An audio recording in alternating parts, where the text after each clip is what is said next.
अमित शाह जी को समझाएं कि थोड़ा दिल्ली पे ध्यान दें। योगी जी ने बताया कि उत्तर प्रदेश में उन्होंने गैंगस्टर्स को सफाया कर दिया, लेकिन दिल्ली में गैंगस्टर्स खुलेआम घूम रहे हैं। मैं योगी जी से कहना चाहता हूं कि दिल्ली की कानून व्यवस्था अमित शाह जी के अंडर में आती है। अमित शाह जी के साथ बैठ के थोड़ा सा वो अमित शाह जी को गाइड करें।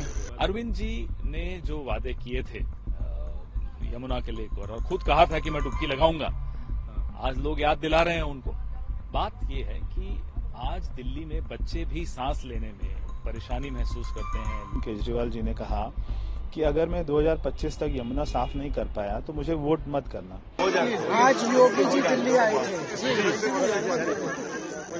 योगी जी ने भी प्रश्न उठाया कि दिल्ली की कानून व्यवस्था बहुत खराब है। योगी जी ने कहा कि उत्तर प्रदेश की कानून व्यवस्था उन्होंने ठीक कर दी। मैं योगी जी से सहमत हूं कि दिल्ली की कानून व्यवस्था बहुत खराब है। पूरी दिल्ली को 11 गैंगस्टर्स ने कब्जा कर रखा है।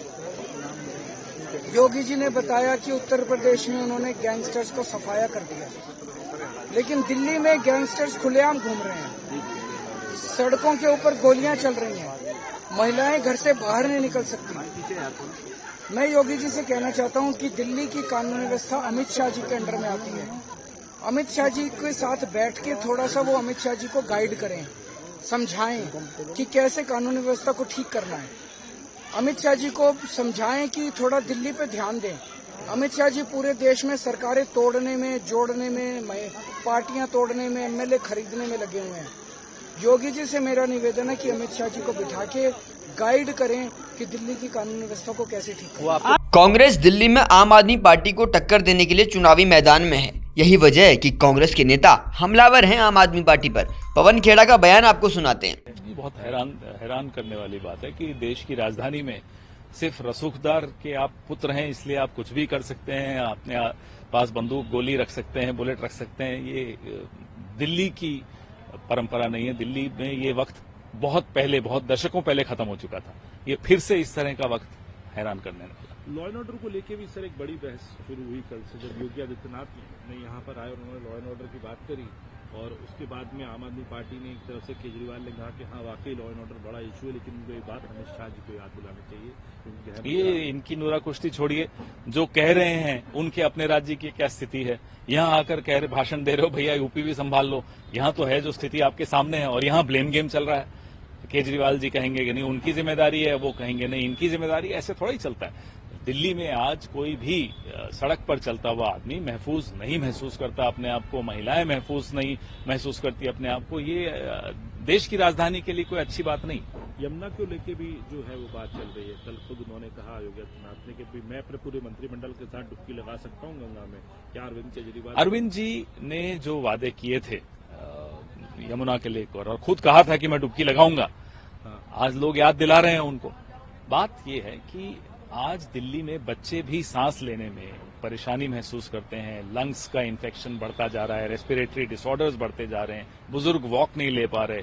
ये स्थिति भयावह है दिल्ली के। बीजेपी नेता भी केजरीवाल की नीतियों पर उन्हें घेर रहे हैं। अब दिल्ली बीजेपी नेता परवेश वर्मा ने क्या कहा वो आपको सुनाते हैं। करोड़ों लोगों का इतना अच्छा अरेंजमेंट किया है, उनके रहने का, खाने पीने का, और सभी इतना खुश होके आ रहे हैं। मैं भी लोगों से मिल रहा हूँ, और जो उन्होंने कहा था वो उन्होंने किया। और वो दूसरी तरफ बार बार चिल्लाकर दिल्ली के पूर्व मुख्यमंत्री अरविंद केजरीवाल जी ने कहा कि अगर मैं 2025 तक यमुना साफ नहीं कर पाया तो मुझे वोट मत करना। आज वो किस मुंह से वोट मांग रहे हैं मेरे को समझ नहीं आता। आदमी अपनी बात से कैसे फिर जाता है, आदमी कितना झूठ बोलता है, हर बात पे झूठ बोलता है। ये दिल्ली की जनता को समझ आ चुका है।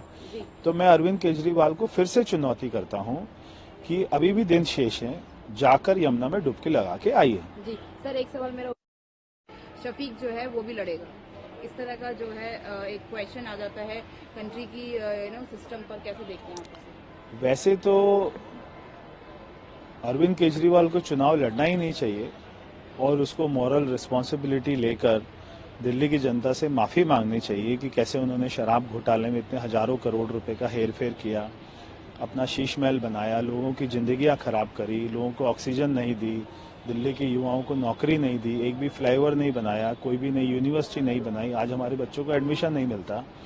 तो कोई भी काम नहीं हुआ। तो अरविंद केजरीवाल को माफी मांगनी ही चाहिए।